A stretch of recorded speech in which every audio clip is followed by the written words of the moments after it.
సాధనకు స్వాగతం. సాధనలో మనం ఎన్నో రకాలుగా సాధన అనేటటువంటిది ఎలా చేసుకోవాలి అనేటటువంటి అనేక రకాలైనటువంటి సాధనలు మనం నేర్చుకుంటూ ఉన్నాం, తెలుసుకుంటూ ఉన్నాం. అలాగే మనకి ఉదయం లేచిన దగ్గర నుంచి ఈ ప్రపంచం అనేటటువంటిది మొదలవుతుంది. ఉదయం లేవకముందు ఈ ప్రపంచం ఉందా లేదా అని ఆలోచిస్తే లేదనే చెప్పాలి. ఎందుకు లేదని చెప్పాలి అంటే, నిద్ర లేవకముందు ఎక్కడుంది? నిద్రలో ఈ ప్రపంచం అంతా ఏమైపోయింది? నిద్రలో మనకున్న కష్టాలు ఏమైపోయినాయి? నిద్రలో మనకున్న బాధలు ఏమైపోయినాయి? మన చుట్టూ ఉన్న వాళ్ళందరూ ఏమైపోయారని ఆలోచిస్తే, నిద్రలో నువ్వున్నావా అని కూడా మనం ఆలోచిస్తే ఏదీ లేని ఒక స్థితి మనకదే నిద్ర. అసలు నిద్ర గురించి మాట్లాడుకుంటేనే అదొక పెద్ద ప్రపంచం. దాన్ని ఇప్పటి వరకు కూడా ఎవరికి తెలియదు. నిద్ర అనేటటువంటిది ఎలా ఉంటుంది, నిద్రలో ఏం జరుగుతుంది, ఏవో రకరకాలుగా మనం చేస్తూ ఉంటాం. కానీ పూర్తిగా దాని మీద మనకి సరైనటువంటి అవగాహన ఉందా లేదా అని ఆలోచిస్తే మనకి లేదనే మనం చెప్పుకోవాలి. ఏదో మన ప్రయత్నం మనం చేస్తూ ఉన్నాం, నిద్ర నడుస్తూ ఉంది. అయితే మనం లేచిన దగ్గర నుంచి మొదలైనటువంటి ఈ ప్రపంచం ఏదైతే ఉందో, ఆ ప్రపంచం అంతా కూడా ఎవరికి వాళ్ళకే ఒక ప్రత్యేకతతో కూడినటువంటి స్థితి. నా దృష్టిలో ఉన్న ప్రపంచానికి పక్కవాడికి ఉన్న దృష్టిలో ఉన్న ప్రపంచానికి తేడా ఉంటుంది. అలాగే ఈ భూమి మీద ఎంతమంది అయితే జీవులు ఉన్నారో అంతమంది దృష్టిలో వారి వారి ప్రపంచం వేరుగా ఉంటుంది. అంటే ఇదంతా ఆలోచిస్తే అనిపిస్తుంది, ప్యారలల్ రియాలిటీస్ అంటే ఇవేనా అని అనిపిస్తుంది. ఎందుకంటే ఇదే భూమి, ఇదే మనుషులు, ఇదే ప్రపంచం, ఇదే గోళాలు అన్ని రకాలుగా ఉన్నా కూడా ఒక్కొక్కరి దృష్టిలో ఒక్కొక్క రకంగా ఉంటుంది. ఇవేమీ నమ్మని వాడి దృష్టిలో ఒక రకంగా ఉంటుంది, నమ్మిన వాడి దృష్టిలో ఒక రకంగా ఉంటుంది. ఇదంతా కూడా ఈ ప్రపంచం అంతా దీంట్లో ఏదో తెలుసుకోవాలి అని ఆలోచించే ఒక సైంటిస్ట్కి వేరే రకంగా ఉంటుంది. ప్యారలల్ రియాలిటీస్ ఉన్నాయి, ప్యారలల్ యూనివర్సెస్ ఉన్నాయి, మరి ప్యారలల్ సోలార్ సిస్టమ్స్ ఉన్నాయి అని రకరకాలుగా చెప్తూ ఉంటారు కదా. ఈ ప్యారలిజం అంటే ఇదేనా అనే ఒక భావన కలిగింది నాకు. మనకు తెలియదు, నిజమో కాదో కూడా తెలియదు. ఎవరు నిర్ధారిస్తారు? దీన్ని ఎవరు చెప్తారా నువ్వు చెప్పింది కరెక్టేనంటానికి? తెలియదు, చూడాలి. అయితే అసలు ఈ ప్రపంచం అనేటటువంటిది ఎలా ఏర్పడింది, ఈ ప్రపంచంతో మనకు ఉన్నటువంటి సంబంధం ఏంటి, ఇలా అన్ని రకాలుగా కనుక మనం ఆలోచిస్తే, ఎప్పుడైతే నేనున్నాను అని మనకు అనిపించిందో అప్పుడే మనకి ఈ ప్రపంచం ఉన్నట్టుగా మనకు తెలుస్తుంది. ఎప్పుడైతే నేనున్నాను అనే భావన మనకు కలగలేదో, అంటే మనం ఈ దేహంలోకి రాలేదో, ఈ ప్రపంచం ఉన్నది, ఈ ప్రపంచంలో ఉన్నటువంటి రకరకాలైనటువంటి మరి బాధలనండి, కష్టాలనండి, నష్టాలనండి, సుఖాలనండి, దుఃఖాలు ఏవైనా సరే వాటన్నిటికీ కూడా మనకు సంబంధం లేదు. ఎక్కడున్నాయి అవన్నీ అని కనుక మనం ఆలోచిస్తే మనలోనే లయమై ఉంటాయి. అలాగే జీవులు అందరం ఉన్నప్పుడు కూడా ఈ ప్రపంచం అంతా కూడా నేను అనేటటువంటి ఒకానొక తత్వంలోంచి బయటకు వచ్చింది అని మనకు భగవద్గీత చెప్తుంది. శ్రీకృష్ణ పరమాత్మ అర్జునుడికి చెబుతూ బీజం మాం విద్ధి పార్థ సర్వభూతానాం అని చెప్తాడు. సర్వభూతాలకి నేనే బీజాన్ని. అంటే నేను అనేటటువంటి తత్వం ఎప్పుడైతే మేల్కానుస్తుందో అప్పుడే ప్రపంచం అనేటటువంటిది వస్తూ ఉంటుంది. ఈ నేనున్నాను అనేటటువంటి ఒక భావం ఏదైతే ఉందో ఆ భావమే బీజంగా ఈ సృష్టి ఏర్పడుతుంది అన్నది మనం మరొక అర్థంగా మనం చేసుకోవచ్చు. అంటే నేను అనేటటువంటి ఒకానొక స్థితి నుంచి నాది అనేటటువంటి వెలుగు బయటకు వస్తుంది. నేను లేకపోతే నాది లేదు కదా. మనం పుట్టకముందు నాది అని మనం ఎలాగంటాం? నేను అన్న తర్వాత, ఊహ తెలిసిన తర్వాత, మనసు ఎదిగిన తర్వాత, మన చుట్టూ ఉన్న ప్రపంచంతో మనకి ఏర్పడినటువంటి బంధం కారణంగా ఇది నాది, ఇది నీది అని ఎందుకంటాం? వాడు కూడా నాది అంటాడు. కాబట్టి ఈ బైఫర్గేషన్ అనేటటువంటిది ఆ సందర్భంలో మనకు వస్తుంది. అంటే నేను అనేటటువంటి దైవం నుంచి నాది అనేటటువంటి వెలుగు ప్రసరిస్తుంది. ఆ వెలుగే త్రిగుణాత్మకమైనటువంటి ప్రకృతి. అంటే అది దేవుని ప్రకృతిగానే మనం భావించాలి. అయితే ఇట్లా వచ్చేటటువంటి వెలుగు ఆ నేను అంటే దైవం నుంచి వేరుగా గనక మనం ఆలోచిస్తే ఈ సృష్టి ఉండదు. నేను నుంచి వేరుగా నాదిని మనం ఎప్పుడైనా అనుకుంటామా? ఈ శరీరం నాది, ఈ కాలు నాది, ఈ కన్ను నాది, ఈ ముక్కు నాది, ఈ అందం నాది, నేను అందంగా ఉన్నాను అంటే దాని అర్థం ఏంటి? మామూలుగా నేను చాలా అందంగా ఉన్నానండి అని అనుకుంటాం. నేను అందంగా ఉన్నాను అంటే మన దృష్టిలో మన శరీరం, మనం వేసుకున్నటువంటి బట్టలు, వేసుకున్నటువంటి నగలు, పెట్టుకున్నటువంటి బొట్టు, మరి దువ్వుకున్నటువంటి తల, మరి ఇన్ని కలిపి కదా నేను అని మనం అనుకుంటాం. ఇలా ఇన్ని కలిపి మనం నేను అనుకునేట అన్ని నాది అనేటటువంటి భావం, కానీ నేను కాదు. ఎప్పుడైతే ఈ నేను కంటే నాదిని వేరుగా మనం భావించామో అప్పుడే సృష్టి ఉంటుంది, లేకపోతే ఉండదు. ఇట్లా భాషించడాన్నే మాయా అని చెప్పేసి అంటారు. మాయా అంటే వేరుగా ఉన్నది. అయితే దీన్ని దాటాలి. మాయం దాటాలండి, పాడుమాయండి, మరి మాయం దాటాలండి అని అంట. పాడుమాయ అయితే మరి ఇంకా సృష్టి ఏముంది? మాయ లేనిదే సృష్టి లేదు, నాది లేకపోతే సృష్టి లేదు. నాది నుంచే సృష్టి అంతా వస్తూ ఉంటుంది. అది అనాది, ఎప్పుడూ ఉంటుంది. మహామాయ అంటారు ఎవరిని? అమ్మవారిని. జ్ఞానినామపి చేతాంసి మహామాయ అని చెప్తారు. మహా జ్ఞానులే లాగి వదలు బారేస్తుందట. మామూలు వాళ్ళది ఏంటంటే పరిస్థితి మనలాంటిది. అయితే మరి దాన్ని ఎట్లా దాటాలి? అది కూడా మనకు ప్రశ్న రావాలి కదా. ఈ మాయను ఎలా దాటతామండి? మాయను దాటం కష్టం అంటున్నారు కదండి. అంటే నాది అనేటటువంటి ప్రకృతి తత్వంలో మనం ఉండకుండా నేను అనేటటువంటి వెలుగులో మనం ఎప్పుడైతే ఉంటామో అప్పుడు దాటడానికి సాధ్యపడుతుంది. అది గుర్తుపెట్టుకోవాలి, లేకపోతే కుదరదు. అంటే త్రిగుణాత్మకమైనటువంటి ప్రకృతిలోనున్నటువంటి అన్ని భేదముల యందును భగవంతుని అస్తిత్వమును ధ్యానింపగలగటం. అనేక రకాలైనటువంటి భేదాలు ఉన్నా దానిలో ఉన్నటువంటి ఏకత్వంలోకి గనక మనం వెళ్ళగలిగితే అప్పుడు ఈ మాయ దాటుతాము అనేటటువంటిది ఇక్కడ భగవంతుడు మనకి భగవద్గీతలో ఇచ్చినటువంటి మరొక సాధన.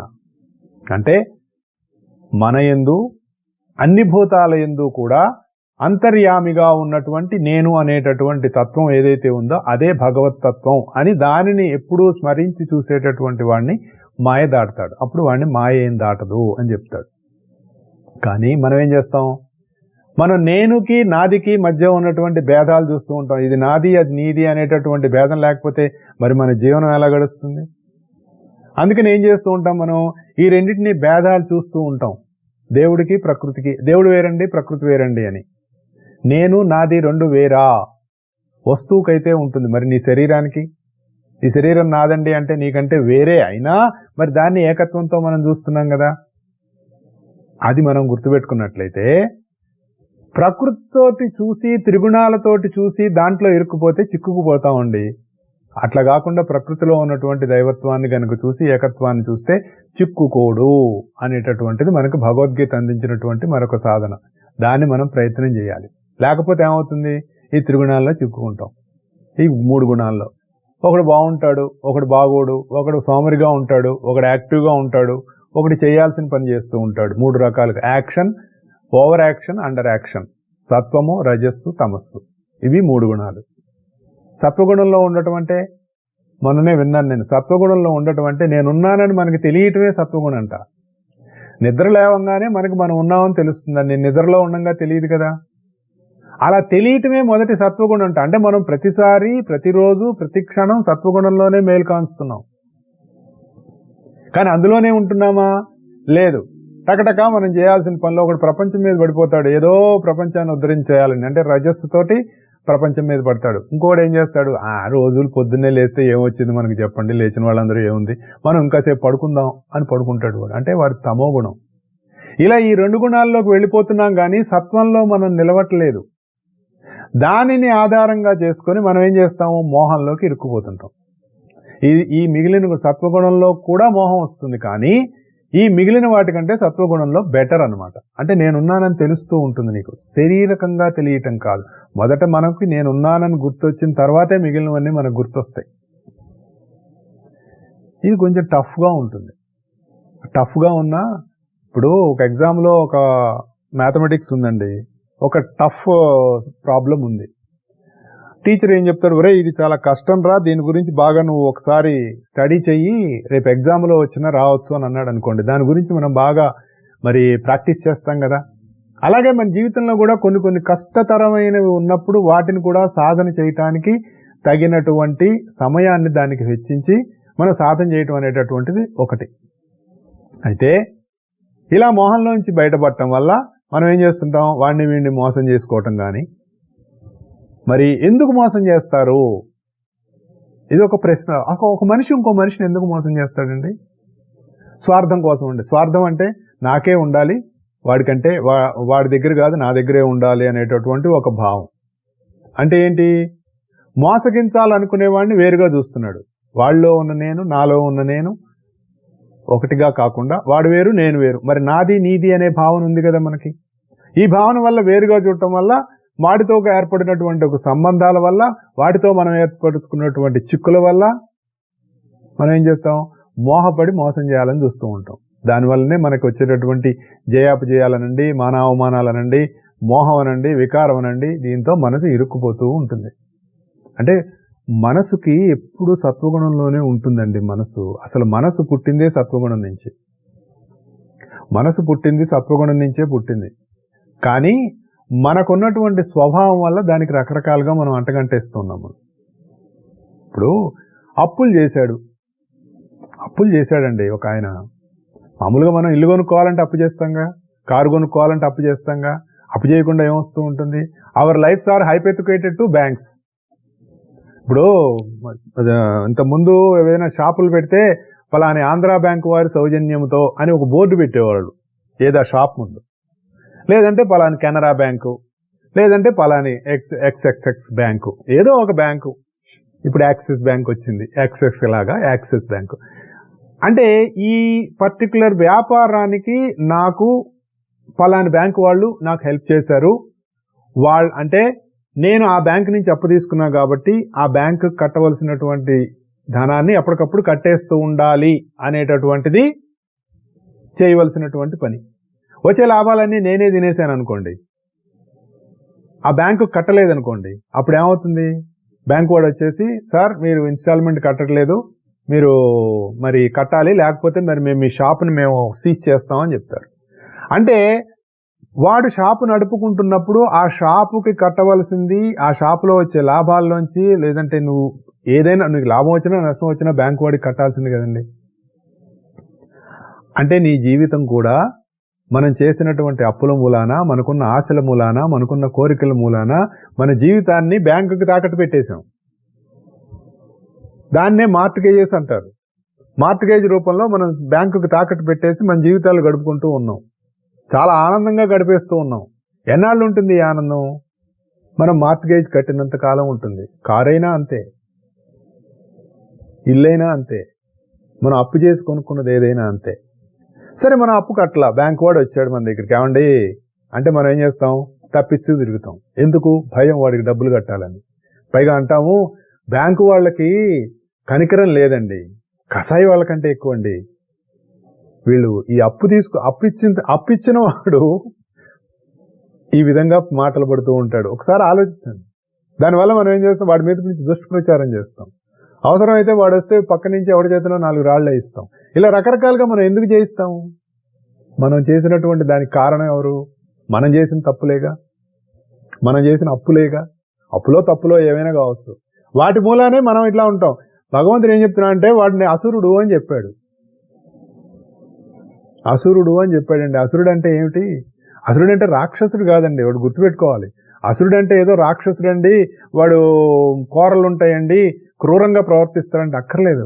ఒకటి దగ్గర అప్పు తీసుకున్నాక సమయానికి అప్పు ఇవ్వకపోతే ఆ అప్పులవాడు నీ దగ్గరికి వచ్చి నేను అప్పు అడిగినప్పుడు నువ్వు అరే సారీ భయ్, నేను నీకు వెంటనే ఇవ్వలేకపోయాను, ఇదిగో అని ఇచ్చేసావు అనుకో, సంతోషం. కాకపోతే తప్పించుకు తిరిగి వాడి మీద దుష్ప్రచారం చేస్తాం చూడండి, అప్పుడు మనం అసురులం అవుతాం. దానికి కారణం ఎవరు? మనమే. ఇది మన జీవితంలో మనం ఆలోచించుకోవాలి. అంటే కార్యకారణ సంబంధం అలా సర్కిల్స్లోకి వెళ్ళిపోతున్నాడు వాడు. ఒకదాని నుంచి ఇంకోదానికి, ఒకదాని నుంచి ఇంకోదానికి అలా వెళ్ళిపోతూ ఉన్నాడు. దానివల్ల ఏమవుతుంది? ఎవరికైనా మంచి గుణాలు ఉన్నాయనుకోండి, సపోజ్ ఎవరో ఇద్దరు పక్కన ఉన్నారు, మనకి ఎగ్జాంపుల్స్ చెప్పుకుంటే బాగా అర్థం అవుతుంది. రామారావు, సుబ్బారావు, ఏదో ఒక పేర్లు ఉండాలి కదా, లేకపోతే మరి ఎక్స్ వై అంటే ఏం బాగుంటుంది? ఇద్దరు కూడా చక్కగా ఏదో వాళ్ళ జీవితాలు, కుటుంబం గడుపుతున్నారు, చిన్నప్పటి నుంచి ఫ్రెండ్స్. అందులో ఒకడు అప్పులు చేశాడు, ఏదో వ్యాపారం పెడదాం అనుకున్నాడు, పోయింది. పక్కన వాడు చెప్పాడు, ఒరేయ్ మనకంత కుదరదురా, ఏదో మనకు తోచింది మనం చేసుకుందాం, పెద్ద వద్దురా అన్నాడు. వీడు అప్పులు చేశాడు. పక్కవాడు ఏదో తనకు తోచింది తను చేసుకుంటూ జీవనం గడుపుతున్నాడు. వీడు అప్పులు చేసేటప్పటికనే అప్పులు చేసిన తర్వాత తీర్చకపోతే ఎలా ఉంటుందో మనకు తెలుసు కదా, ఆ స్థితిలోకి వెళ్ళిపోయాడు. పక్కవాడు బాగానే ఉన్నాడు, వీడి కోసం అప్పుల వాళ్ళు వస్తున్నారు. పైగా వీడు అంటాడు వాడి బతకటం చేత కాదండి అంటుంటాడు. వీడు బతికి చేతనే ఏం చేశాడో అప్పుల పాలయ్యాడు. అంటే అవతల వాడి మీద వాడికి అప్పులు లేవు కదా, వాడు హ్యాపీగా ఉన్నాడు, వాడిని చూసి వీడు ఈర్ష్యపడతాడు.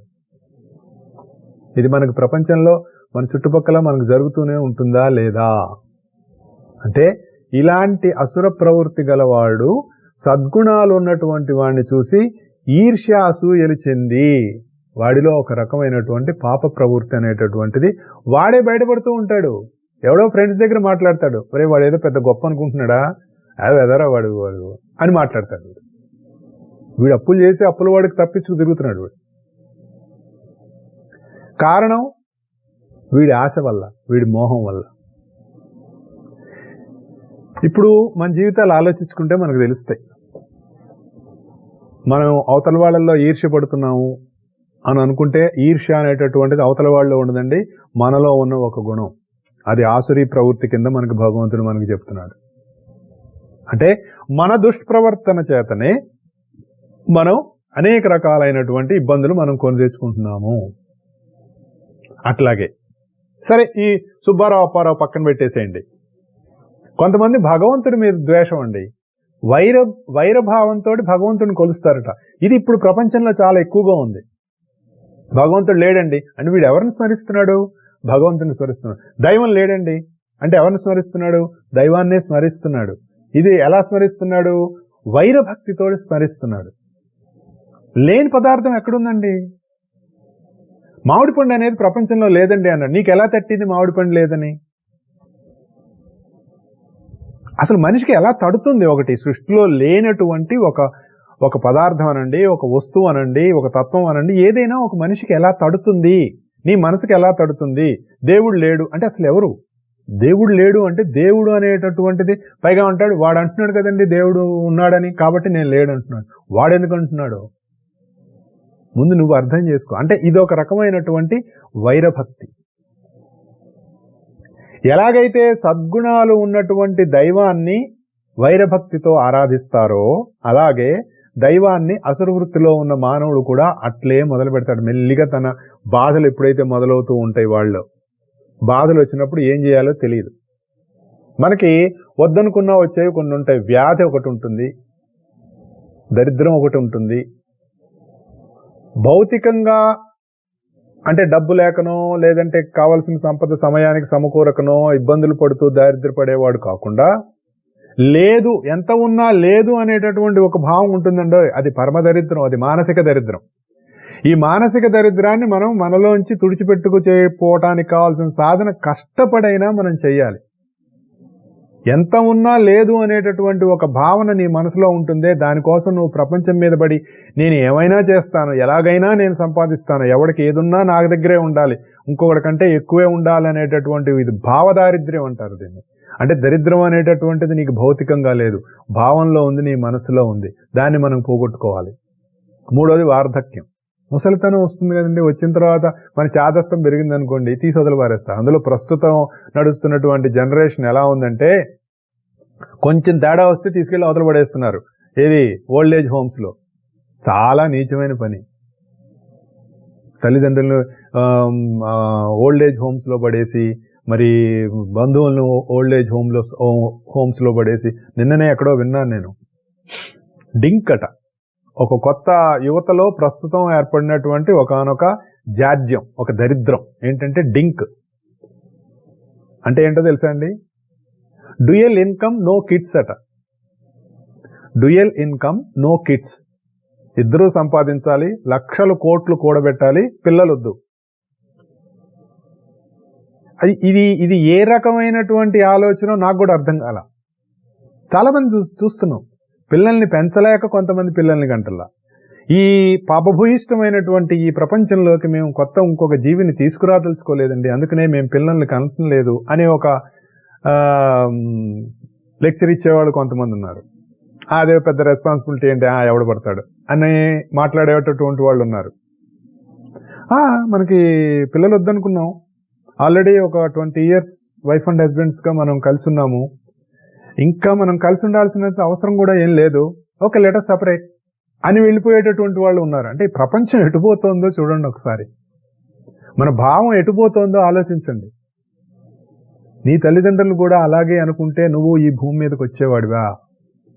కాదు కదా. అలాగే ఈ భూమి మీద జీవులుగా పుట్టి, మనుషులుగా పుట్టి, వారి వారి అనుభవాలను పొందటానికి ఎదురు చూస్తున్నటువంటి అనేక జీవులు ఉన్నాయి. అటువంటి జీవుల్ని నువ్వు భూమి మీదకి తీసుకురాకుండా ఆపేస్తున్నావు అంటే తిరిగి మళ్ళీ నువ్వు భూమి మీద పుట్టడానికి అవకాశం ఉందా? లేదంటే we don't know sir, why do we need to think about it, పుడతాం లేకపోతే లేదు అనేటటువంటి ఇది ఆసురీ స్వభావం. నీలో సత్వం ఎక్కడుంది? ఆసురీ స్వభావంలోకి నువ్వు ఉన్నావు. అంటే ఇంకొక రెస్పాన్సిబిలిటీ తీసుకొని ఇంకొక జీవిని చక్కగా ఈ భూమి మీద ఒక మంచి ఉత్తమమైనటువంటి పౌరుడిగానో తీర్చిదిద్దటానికి కావాల్సినటువంటి పేషెన్స్ లేనప్పుడు వాళ్ళు బీయింగ్స్ ఎలా అవుతారండి? అది మనం ఆలోచించుకోవాలి. మనకు అవసరమే ఉందండి. What ever I think is correct అని ఆలోచించేవాడిని ఈ భూమి మీద ఎవ్వడు ఏమీ బాగు చేయలేడు. అలాంటి వాడికి ముసలితనం వస్తుంది కదండి. రేపు ముసలితనం వస్తుంది, వెళ్తాం సార్, బోల్డ్ లక్షలు ఉన్నాయి, తీసుకెళ్తాము, కావాలంటే 1 కోటి రూపాయలు 2 కోట్లు పడేస్తాము, ఓల్డ్ ఏజ్ హోమ్లో ఉంటాము. అప్పుడు నీకు ప్రేమతో పెట్టరు వాళ్ళు, కుక్కకు బిస్కెట్లు వేసినట్టు వేస్తారు.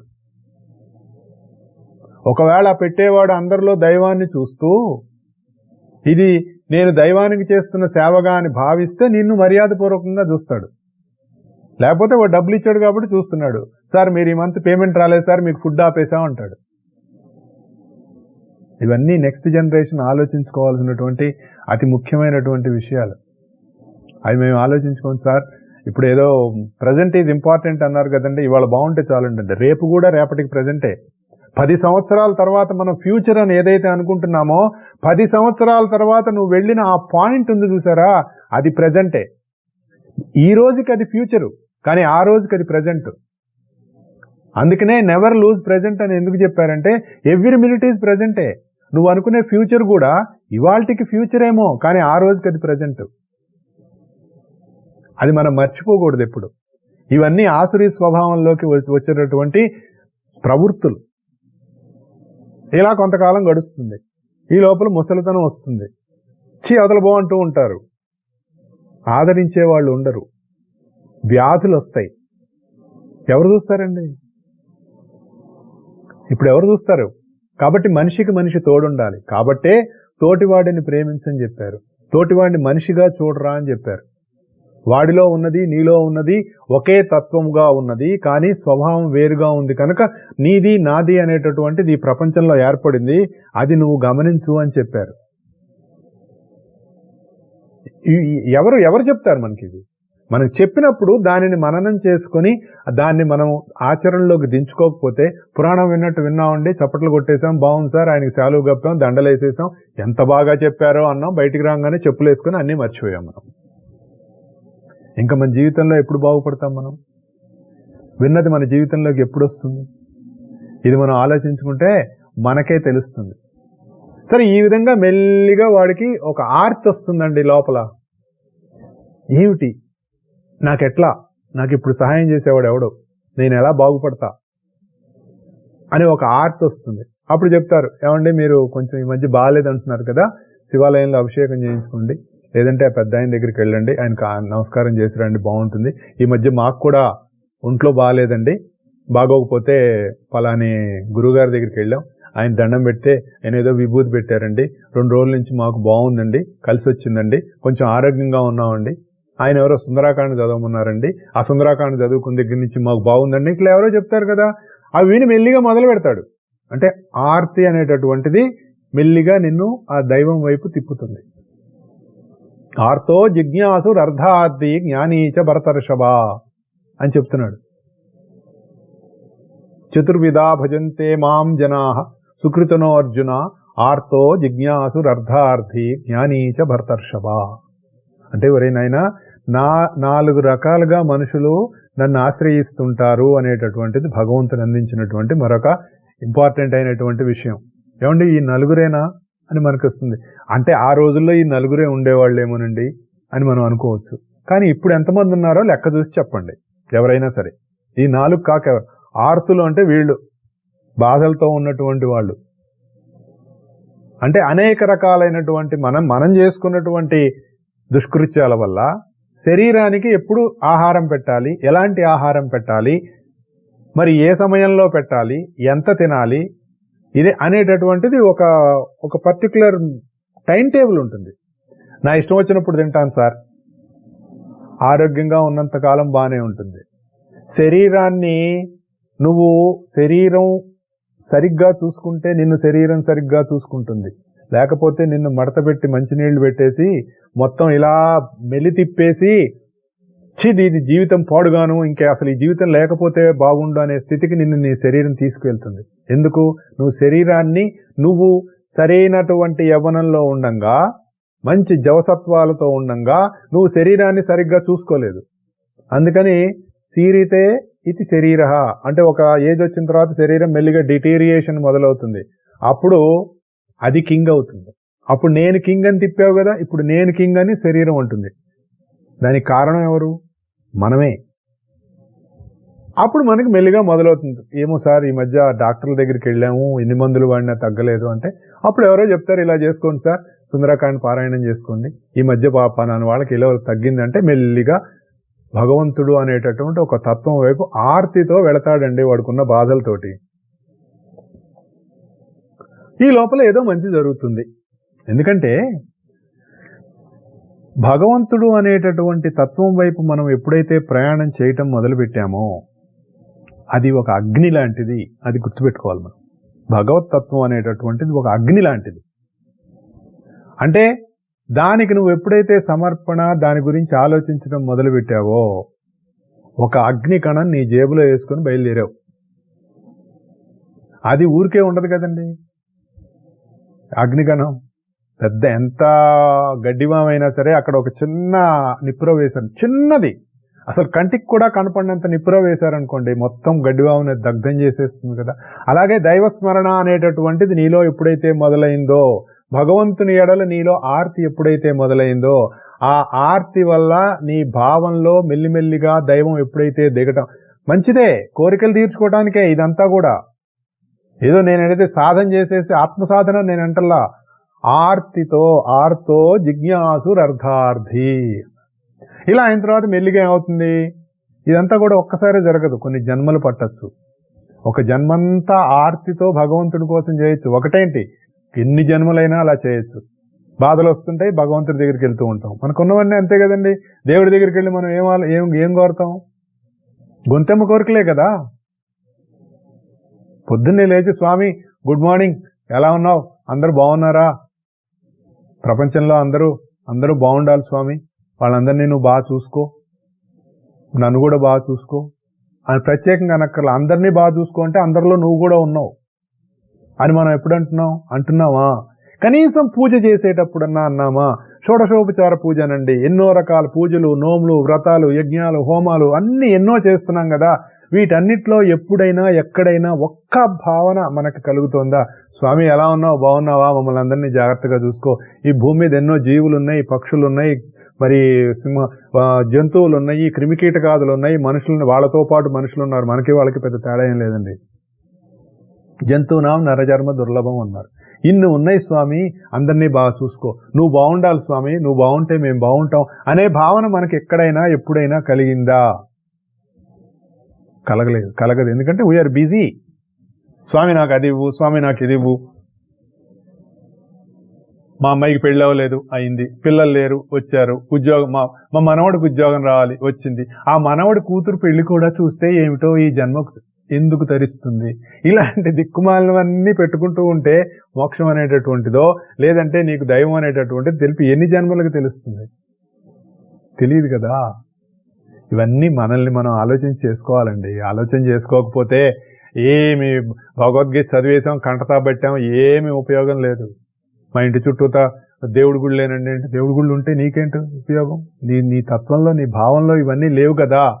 దానికి మన సాధన ఎట్లా వెళ్ళాలి అన్నది మనం ప్రయత్నం చేసుకోవాలి. అలా ఎప్పుడైతే వీళ్ళు చెప్పినటువంటి సలహాలు మెల్లిగా పాటించి ఆచరించటం వల్ల మెల్లిగా చెడ్డ రోజులు అనేటటువంటి పోయి, లేదంటే మంచి జరగటం అనేటటువంటిది ఎప్పుడైతే మొదలవుతుందో అప్పుడు మెల్లిగా ఒక ఆశ పుడుతుంది, నమ్మకం కుదురుతుంది. అలా నమ్మకం కుదురుతూ ఉండంగానే మనం అనుకున్న వాటిల్లో కొన్ని మంచిగా జరుగుతూ ఉంటాయి, కొన్ని అవవు, కొన్ని అవుతూ ఇలా జరుగుతూ ఉంటాయి. అసలు అప్పుడు ఒక జిజ్ఞాస మొదలవుతుంది. ఏంటది? అవును, మనం ఇన్ని కష్టాలు పడ్డాం, కష్టాలు పడుతున్నప్పుడు పలానా దేవుణ్ణి మనం ఆశ్రయించాము. అసలు ఆ దేవుణ్ణి ఆశ్రయించడం వల్ల ఏం జరిగింది? భగవంతుడు అంటే ఏమిటి? ఏ రూపంలో మనం కొలవాలి? అసలు ఈ సృష్టి ఏంటి? దానికి రహస్యం ఏంటి? దానికి కారణం ఏంటి? ఎందుకు పుడుతున్నాం? ఎందుకు చచ్చిపోతున్నాము? అనేటటువంటిది ఒక జిజ్ఞాస మొదలవుతుంది. అంటే తెలుసుకోవాలి అనేటటువంటి ఒక తపన, ఒక కుతూహలం కలుగుతుంది. అంతే కదా? ఇప్పుడు మనం ఎవరో స్వామీజీ దగ్గరికి వెళ్ళాం. వెళ్ళిన తర్వాత మనకున్న బాధ పోయింది. ఎందుకు పోయింది? మనం అది ఒక జిజ్ఞాస మొదలవుతుంది కదా. ఆయన దగ్గరికి వెళ్తే ఎందుకు పోయింది, ఎందుకు పోయిందో ఆయన కూడా చెప్పలేరు. విచిత్రం తెలుసా అండి మీకు? ఎందుకు పోయిందో తెలియదు ఆయనకి. భగవంతుడు నీకు మేలు చేశాడు అంటాడు, అంతే. ఆయన జీసస్ కూడా అదే చెప్పాడు. కళ్ళు లేని వాళ్ళకి కళ్ళు ఇచ్చినప్పుడు my father in the heaven చేశాడు, ఇది నేనుగా చేసిందని అంటాడు ఆయన. అలాగే చెప్పలేరు. అప్పుడు వీళ్ళు ఒక జిజ్ఞాస పుడుతుంది. అసలు ఏమిటి ఇన్ని అవతారాలు ఏంటి? అసలు భగవంతుడు అంటే ఏంటి? ఏ రూపంలో ఉంటాడు? ఏ దేవుడికి ఏ మహత్తు ఉంది? ఏ దేవుణ్ణి మనం కొలచటం వల్ల మనం కష్టాలు పోతాయి? ఎంతే కదండి. మనకి మనం ఏదో ఒక దైవాన్ని మనం కొలవటం వల్ల మనకు కష్టం పోయింది. అప్పుడు మనం ఏం చేస్తాం? అందరి దేవుళ్ళ కంటే ఈ దేవుడే గ్రేట్ అని వాదిచ్చేస్తాం. అవసరమైతే చర్చ పెడతాం. ఇప్పుడు ప్రపంచంలో జరుగుతుంది అదేగా. ఈ లోపల మన దేవుడే గొప్ప అని చెప్పడానికి మనం చేసేటటువంటి ఆర్గ్యుమెంట్ లోంచి మనమే గెలవాలనేటటువంటి ఒక పట్టుదల వచ్చేస్తుంది కదా. అందుకని నలుగురిని పెట్టేస్తాం. వాడు స్టేజ్ మీదకి వచ్చేస్తాడు, స్వామి మీరు చెప్పడం వల్ల నాకు తగ్గిపోయింది అంటాడు. వాడికి అసలు జబ్బే లేదు. అలా నలుగురితో మోసం చేసి ఇవన్నీ నడుస్తూ ఉంటాయి. కానీ ఇక్కడ గమనించాల్సింది ఏంటంటే, కృష్ణుడు ఏమంటాడంటే, ఎలా చేసినా వాళ్ళు దైవస్మరణ చేస్తున్నారు అంటాడు. చూడండి, ఆ పాజిటివ్ థింకింగ్ అనేటటువంటిది ఎలా ఉంటుందో. వాడు వైరంతో ఒక దేవుణ్ణి మెచ్చుకొని ఇంకో రూపంలో దేవుణ్ణి తిడుతున్నా కూడా, వైరభక్తితో ఉన్నా కూడా పర్వాలేదు, ఏదైతే దైవాన్ని స్మరిస్తున్నాడుగా అంటాడు. అది జిజ్ఞాస వల్ల అలా మెల్లిగా కలుగుతుందనమాట. దానికోసం ఏం చేస్తాడు? ఈ పని చేయటం వల్ల నీకు ఈ మేలు జరుగుతుంది, ఈ పని చేయటం వల్ల నీకు కర్మక్షాళనం అవుతుందని చెప్తూ ఉంటే ఆ పనులు చేస్తూ ఉంటాడు. ఏమండి, కోర్టులో కేసు ఉంది, గెలవాలి. ఆంజనేయ స్వామి దండకం చదవండి అని చెప్పాను అనుకో, చదువుతాడు. 40 రోజులు, 50 రోజులు, సంవత్సరం ఆంజనేయ స్వామి దండకం చదువుతాడు. కోర్టులో కేసు గెలుస్తాడు. అక్కడి నుంచి మొదలు పెడతాడు. ఆంజనేయ స్వామి దండకం చదివినచో మీ కోర్టు కేసుల్లో విజయం లభించును అని రాసేస్తాడు. మా గురుగారు ఒక ఎగ్జాంపుల్ చెప్పారు. ఒక ఆయన ఒక ఫోర్జ్డ్ డాక్యుమెంట్ తయారు చేసి, ఎవరో ఒక ఆయన నాకు డబ్బులు ఇవ్వాలి అని ఒక ఫోర్జ్డ్ డాక్యుమెంట్ పెట్టి కోర్టులో కేసు వేసేట. అది ఫోర్జ్డ్ డాక్యుమెంట్ చేసి చుట్టుపక్కల చూడండి, నేను ఆంజనేయ స్వామికి హోమం చేస్తున్నాను, అసలు రేపు నేను గ్యారంటీ గెలుస్తాను. ఏమయ్యా నువ్వు ఫోర్జ్డ్ డాక్యుమెంట్ పెట్టావు, అది ఎట్లా, నువ్వు అది అధర్మం కదా అంటే, లేదు నేను గెలుస్తా చూడండి అన్నట్ట. గెలిచేటప్పటికి అక్కడి నుంచి చూసారా, మరి ఆంజనేయ స్వామి మనం ఏమనుకున్నావు అన్నట్ట. ఆ ఓడిపోయిన వాడు ఊరుకుంటాడా? మరి వాడు నిజంగా డబ్బులు ఇవ్వాల్సిన వాడు కాదు కదా. వాడు పైకోర్టుకు వెళ్ళాడు. అంటే జిల్లా కోర్టులో గెలిచాడు, హైకోర్టుకు వెళ్ళాడు. హైకోర్టు అంటే మరి హైదరాబాద్ దాకా పోవాలి. 6 నెలలు, 3 నెలలు, సంవత్సరం పట్టింది. హైకోర్టు వాళ్ళు ఏం చేశారు? ఇది ఫోర్జీ డాక్యుమెంట్ అని కొట్టేసి, కింద కోర్టులో పై కోర్టులో చేసినటువంటి కోర్టు ఖర్చులు ఉంటాయి కదా, కేసు ఫీజు అదంతా కూడా వాడికి ఏం చేత తిరిగి కట్టించారు. ఇది ఫోర్జీ డాక్యుమెంట్ వేసిన ఆయన. ఇది జరిగిన కదా అని చెప్పేసి మా గురుగారు చెప్పారు. అంటే ఆంజనేయ స్వామి ఏం చేయాలంటే, ఏదైనా బాగా మెలిపెట్టాలి అంటే చిన్న లెవెల్లో ఉండదు, పై లెవెల్లో ఉంటుంది. అంటే ఈ సంవత్సరం ఆయన హైదరాబాద్ కోర్టు ఖర్చులకు తిరిగింది, పైగా ఈ కేసు వేసినందుకు కింద కోర్టువి పై కోర్టువి ఖర్చులు అన్నీ కూడా వాడికి పే చేయాల్సి వచ్చింది. ఇట్లా ఉంటుంది. ఆలోచించండి, మనం చేసే పనులు ఎంత తలకిందులుగా ఉంటాయో. బాధలు కలిగినాయి, వెంటనే అంటాడు మృత్యుంజయ స్తోత్రం, మృత్యుంజయ హోమం, ఇలా రకరకాలుగా మనమే కదా ఒక సిలబస్ పెట్టేసుకున్నాం. ఇదంతా సిలబస్సే కదా. ఏమండి, పలాందానికి పలాన్ దేవుడు, పలాందానికి పలాన్ దేవుడు. శివుడికి అభిషేకం చేయాలి, నీళ్లతో చేస్తే ఈ ఫలితం, పాలతో చేస్తే ఈ ఫలితం, మరి పళ్ళ రసాలతో చేస్తే ఈ ఫలితం, మరి ఇంకో దాంతో చేస్తే ఈ ఫలితం. జీవితం అంతా ఫలితాల కోసమే బతుకుతున్నాం మనం. భగవద్గీత ఏం చెప్తుంది? ఫలితం వద్దని చెప్తుంది. మనం ఎంత రివర్స్ లో, ఎంత ఆపోజిట్ లో మనం బతుకుతున్నామో మనం ఆలోచించండి. మళ్ళీ మనకు భగవంతుడు కావాలి, మన కోరికలు తీర్చాలి. ఆయన ఎవరు? మన బంట్రోత్. భగవంతుడు అంటే బంట్రోత్. ఏయ్ ఇట్రా మంచినీళ్ళు పట్టరా అనగానే ఎలా పట్టుకొస్తాడో, ఏమైనా నాకు ఈ బాధ ఉంది తీర్చేయి, నాకు కొంచెం డబ్బులు కావాలి ఇచ్చేయి, సర్లే ఓ 10 కొబ్బరికాయలు కొడతా. మావాడు పరీక్షకు వెళ్తున్నాడు. అంతే కదండి మనం భగవంతుడితో మనం పెట్టుకునే డీలింగ్స్. భగవంతుడు మన చేతి కింద పనిచేసేవాడా? అసలు ఆ ఆలోచన ఎంత తప్పు. ఆసురి ప్రవృత్తి ఉన్నవాడు ఇవి ఇలా చేస్తా అంటే మనందరం మనలో ఉన్న ప్రవృత్తులన్నీ ఆసురి ప్రవృత్తులే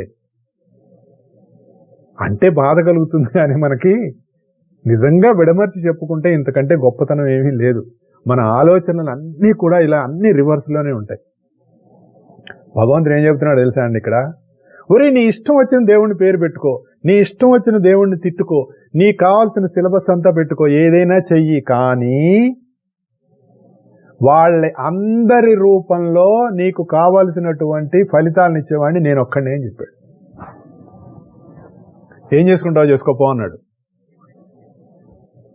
ఏమండి, బాగాలేదండి, ఆ శనికి అభిషేకం చేయించండి. ప్రతి శనివారం శని చుట్టూ తిరిగి అభిషేకం చేయించండి. ఆ శని రూపంలో అందుకునేవాడు దైవమే. బృహస్పతికి కందులు దానం ఇవ్వండి, ఆయనే తీసుకుంటాడు. ఆంజనేయ స్వామి చుట్టూ తిరగండి, ఆంజనేయ స్వామి రూపంలో ఆయనే తీసుకుంటాడు. దుర్గా అమ్మవారి ధ్యానం చేయండి, దుర్గా అమ్మవారి రూపంలో ఆయనే తీసుకుంటాడు. ఆయన నేను ఎందుకని అంటున్నానంటే కృష్ణుడు చెప్తున్నాడు కాబట్టి చెప్తున్నాను నేను. ఆ తత్వమే తీసుకుంటుంది. సమస్త జగత్తులో ఉన్నటువంటి అన్ని దేవతా రూపాల్లో ఉన్నటువంటి తత్వం ఏదైతే ఉందో అది ఒక్కటే, అది నీలో ఉంది, అక్కడ ఉంది అనేటటువంటి భావంలోకి నీ సాధన ఎప్పుడైతే వెళ్ళిందో నిన్ను తరింపజేస్తుంది, నిన్ను మాయ అనేటటువంటి దాన్ని దాటిస్తుంది. లేకపోతే మాయలోనే పడి ఉంటాం మనం. ఆ మాయ కూడా నా దివ్యమే అన్నాడండో. ఏదైతే త్రిగుణాలయ అనేటటువంటి 3 దారాలతోటి ఈ ప్రకృతి ద్వారా అల్లిక చేయబడిందో అది కూడా దివ్యమైనదే అంటాడు. ఎందుకంటే నా ప్రకృతి కదా, నేను దివ్యుడును, నా ప్రకృతి కూడా దివ్యమైందే. ఆ ప్రకృతి వల్ల కలిగే మోహం కూడా దివ్యమైందే. కానీ నువ్వు దానికి శరణాగతి చెందితే నీకు పరమార్థం లేదని చెప్తాడు. ఇదండి రహస్యం. భగవద్గీతలో చెప్పినటువంటి ప్రపంచం మొత్తానికి చెప్పి విషయం చెప్పి ఇది రహస్యం అన్నాడు. అదేంటి సార్ మీరు ఇంత పెద్ద పెద్ద రహస్యాలన్నీ చెప్పేస్తున్నారు అని అంటే మనందరికీ మర్చిపోయే గుణం ఉంది కదా. We are well blessed with forgetfulness. మర్చిపోతాం, మరుక్షణం మర్చిపోతాం. ఎప్పుడైతే మనం ఈ ప్రకృతిలో ఉన్న ఈ దారాలలో ఇరుక్కుపోయామో, ఈ గూళ్ళో ఇరుక్కుపోయామో అంటే మొహం నుంచి మొహం, మొహం నుంచి మొహం, ఒక వస్తువు మీద ఇంకో వస్తువు మీదకి ఇక్కడే పోతున్నాం. కానీ దేనికి మూలమైనటువంటి దాని యందు మనం వెళ్ళట్లేదు అని చెప్తున్నాడు. అలా వెళితే నువ్వు నా మోహం దాడతావు అంటున్నాడు. సో ఆర్తో జిజ్ఞాసువు, అలా జిజ్ఞాస మొదలవుతుందండి. మెల్లిమెల్లిగా మెల్లిమెల్లిగా మెల్లిమెల్లిగా ఇలా రకరకాలుగా మనం భగవంతుడి విషయంలో పెట్టుకున్నటువంటి ఒక లిస్ట్, ఒక పట్టిక అంటారు చూసారా, ఒక సిలబస్, ఒక హై స్కూల్ సిలబస్ లాగా ఉంటుంది మన సిలబస్. భగవంతుడు ఏం చెప్తున్నాడు? నువ్వు పూజ చేసుకో, తప్పులేదు, కానీ అక్కడ ఉంది నేనే అని గుర్తించు అని చెప్తున్నాడు. అన్నిట్లో ఉన్నది అదే. ఇప్పుడు కొంచెం బాగా ముద్దయిపోతుంది. మనం జంతికలు చేసుకుంటున్నామండి, శనగపిండికి వెళ్ళిపోయాం, అంతా రెడీ అయిపోయింది. ఆ తర్వాత జంతికలు వండేసిన తర్వాత అదే శనగపిండిలో ఉల్లిపాయలు వేసి పకోడీలు చేసాం, అదే ఇంకో రకంగా చేసి పునుగులు చేసాం, అదే ఇంకో రకంగా చేసాం. ఇన్నిట్లో ఉంది శనగపిండేగా. వీటన్నిటినీ చేసింది మన శనగపిండే కదా, కానీ ఒకే పేరు లేదు కదా. దీన్ని పునుగులు అంటున్నాం, దాన్ని జంతికలు అంటున్నాం, దీన్ని పకోడీలు అంటున్నాం, రేపు ఇంకోటి అంటున్నాం, ఇంకోటి అంటున్నాం. ఒకే పదార్థంతో ఇన్ని చేయబడ్డాయి. ఒకే బంగారంతో అనేక రకాలైనటువంటి నగలు చేశారు. నిజానికి బంగారానికి నగ అనేటటువంటి భావం ఉండదు, అది బంగారం బంగారమే. నగ ఎప్పుడైంది? ఆ బంగారానికి ఒక షేప్ వచ్చిన తర్వాత నగ అయింది. అలాగే ఉన్నదంతా ఒకటే, దానికి రకరకాలైనటువంటి షేప్స్ ఎప్పుడైతే వచ్చినాయో ఈ త్రిగుణాల అల్లిక మూలంగా ఈ ప్రకృతి అనేటటువంటిది ఏర్పడింది, జీవులు అనేటటువంటి వాళ్ళు ఏర్పడ్డారు. ఇది మనలో ఎప్పుడు బాగా దిగి రావాలి. అది దిగొస్తే మనకు తెలుస్తుంది అనమాట. అలా మెల్లిమెల్లిగా జిజ్ఞాసత్వంలోకి వెళ్ళిన తర్వాత ఎక్కడో ఎప్పుడో సర్వము అతని దివ్య కళామయమటంతు అన్నట్టుగా ఇదంతా ఒకే ఒక సర్వవ్యాపి అయినటువంటి అంతర్యామి తత్వం యొక్క వైభవం ఇది అని మనకి ఒక జ్ఞానం అనేటటువంటిది కలగటానికి అవకాశం ఉంటుంది. ఆర్తో జిజ్ఞాసుర్ అర్ధార్థి, డబ్బుల కోసం. అర్ధార్థి అంటే ధనం, ప్రపంచకంలో కావాల్సినటువంటి వస్తువులు. స్వామి నేను కారు కొనుక్కోవాలి స్వామి, నేను గనక కారు కొనుక్కుంటే నీకు వచ్చి పూజ చేస్తా, అన్ని ఇవే కదా మన కోరికలన్నీ. ఫైనల్ గా జ్ఞానంలోకి వెళతాడు. జ్ఞానంలోకి వెళ్ళటం అంటే ఏంటంటే ఇదంతా కూడా ఒకే తత్వంతో వ్యాపించి ఉంది. నువ్వు ఎక్కడ ఎవరికి ఏది చేసినా కూడా అందులోంచి తీసుకునేది అదే అనేటటువంటి భావంలోకి ఎప్పుడైతే వెళ్తాడో వాడిని జ్ఞాని అంటాడు. జ్ఞాని అనగా నేనే అని నా మతము అని చెప్తాడండి. నేనే అని నా మతం అంటే వాడు నేనులో ఉంటాడు ఎప్పుడూ కూడా. సర్వమునందు ఉన్నటువంటి ఒకే ఒక తత్వం మనం నేనని ఎలా చెప్పుకుంటున్నామో దాంట్లో ఉండిపోతాడు కాబట్టి అది నేనే అని జ్ఞాని అని చెప్పాడు. ఆ జ్ఞానం మనకి వస్తుందన్నమాట. ఇలా 4 రకాలుగా విభజించారు అంటే మనం అందరం దీంట్లోకి వస్తాం. ఎందులోకి వస్తామో చూసుకోవాలి మనం. ఆర్తుడు, జిజ్ఞాసువు, అర్ధార్థి, జ్ఞాని. ఇందులో మనం ఎందులో ఉన్నాము అని చూసుకుంటే జ్ఞానిని నేను అని ఎందుకు అన్నాడంటే నిరంతరం కూడా ఆ తత్వంతో అనుసంధానం చెంది ఉంటాడు కాబట్టి జ్ఞానిని నేను అని చెప్పాడు. మనం ఎలా మనం వెళుతున్నాము, నిజంగా మనం భగవంతుడి వైపు ఉన్నామా లేదా అన్నది మనకి ఎప్పుడు తెలుస్తుందంటే వీటిల్లో మనకి ప్రపంచంలో మనకు జరుగుతున్నటువంటి మన స్థితిగతుల కారణంగా మనకు ఏర్పడుతున్న వాటిని మనం ఎలా చూస్తున్నాము అర్థమవుతుంది. ఆర్తితో ఉన్నవాడు దైవాన్ని ప్రేమిస్తాడు.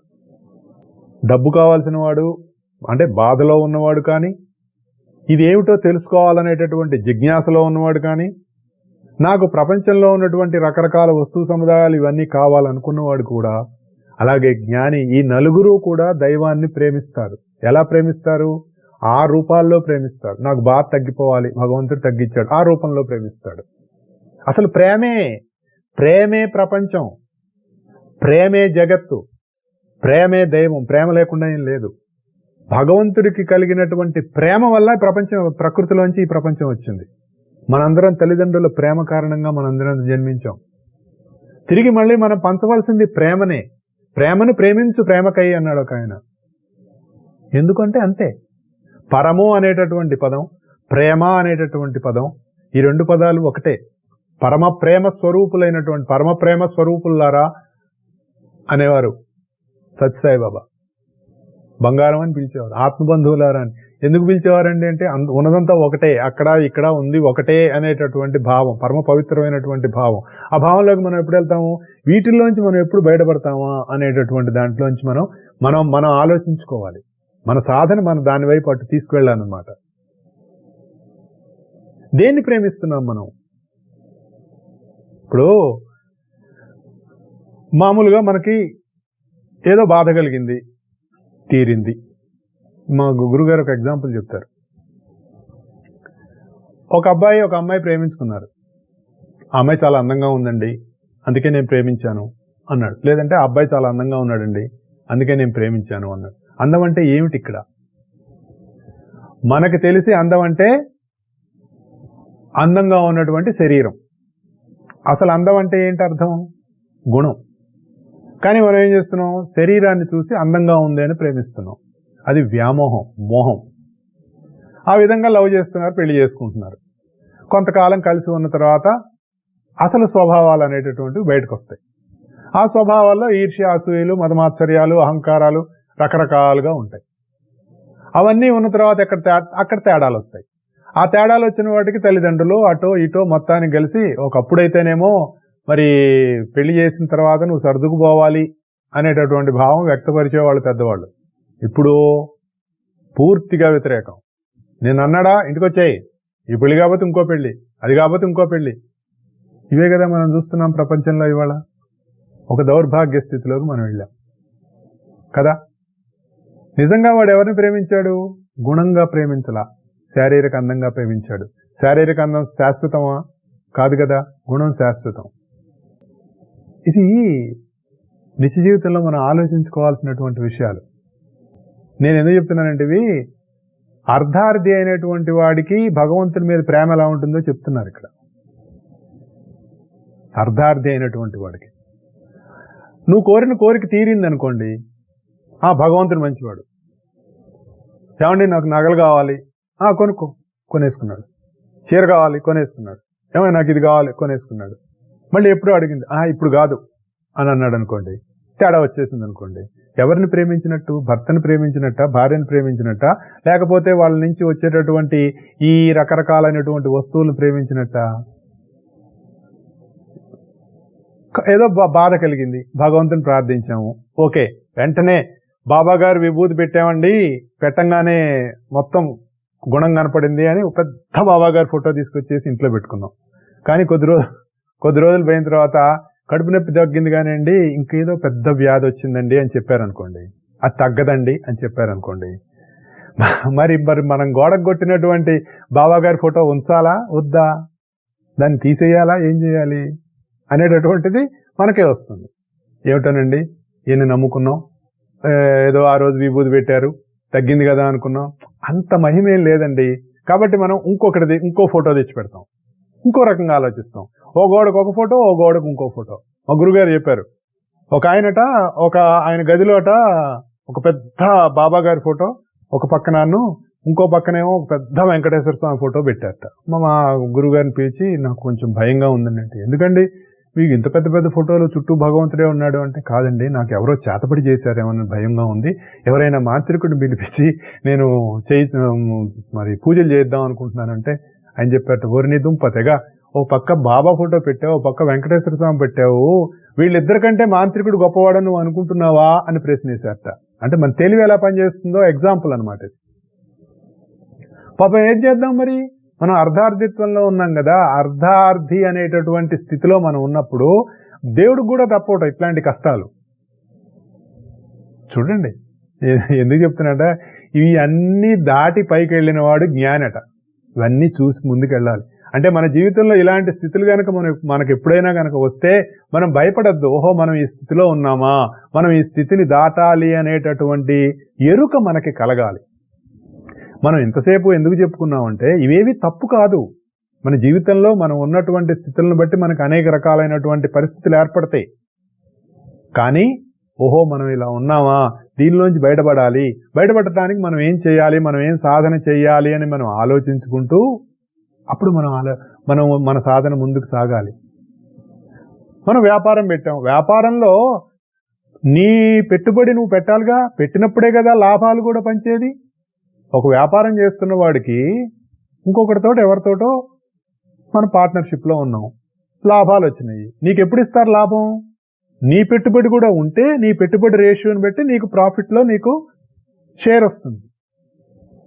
అట్లాగే జీవులలో ఉన్న దేవుణ్ణి ప్రేమించిన వాడికి ఆ ప్రేమే దేవుడని తెలుస్తుందిట.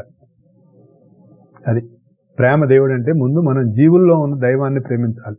అంటే నీలో నాలో సమస్త జగత్తులో ఉన్నటువంటి ఒకే ఒక తత్వం ఎలా ఉందో తెలుసుకుంటూ, దానికోసం మనం రకరకాలైనటువంటి గ్రంథాలు చదువుకుంటూ, అందులో చెప్పిన విషయాలు మనం అర్థం చేసుకుంటూ, అర్థం చేసుకున్న విషయాన్ని ఆచరణలోకి తెచ్చుకుంటూ సాధన గనక ముందుకు సాగుతూ ఉంటే అప్పుడు మనకు ఉన్నటువంటి మోహం మెల్లిమెల్లిగా తొలగి ముందుకు వెళ్ళడం అనేటటువంటి జరుగుతుంది. లేకపోతే ఆ మోహంలోనే అక్కడ తిరుగుతూ ఉంటాం. అంటే కేంద్రాన్ని వదిలేసి ఎక్కడో పరిధిలో తిరుగుతూ ఉంటాం, కేంద్రంలోకి చేరం మనం. అలా కేంద్రం చేరటం కోసమే మన సాధనలన్నీ, దానికోసమే భగవద్గీతలో అందించినటువంటి ఈ విషయాలన్నీ కూడా మనం రకరకాలుగా మన నిత్య జీవితానికి అనుబంధం చేసుకుంటూ మనం నేర్చుకుంటూ మనం ముందుకు వెళ్తూ ఉన్నాము. అలా మన సాధన ముందుకు సాగాలి. మనందరం కూడా పరిధి నుంచి కేంద్రంలోకి రావాలి. ఆ కేంద్రమే మనలో ఉన్నటువంటి సర్వాంతర్యామి అయినటువంటి నేను అనేటటువంటి తత్వం. ఆ తత్వంలో మనందరం ఎప్పుడైతే చేరతామో మాయం దాటి నేనుగా మనం జీవించటం వల్ల సమస్త జీవులలో ఉన్నటువంటి ఒకే నేను మనకు తెలుస్తుంది. అదే ప్రేమ అనేటటువంటి తత్వం అన్నది మనకు అర్థమవుతుంది. అలా మన సాధన కొనసాగాలి. అందరూ వారి సాధనలో ముందుకు వెళ్ళాలని భావిస్తూ ఈ వారానికి సెలవు తీసుకుంటున్నాను. జై గురుదేవ్.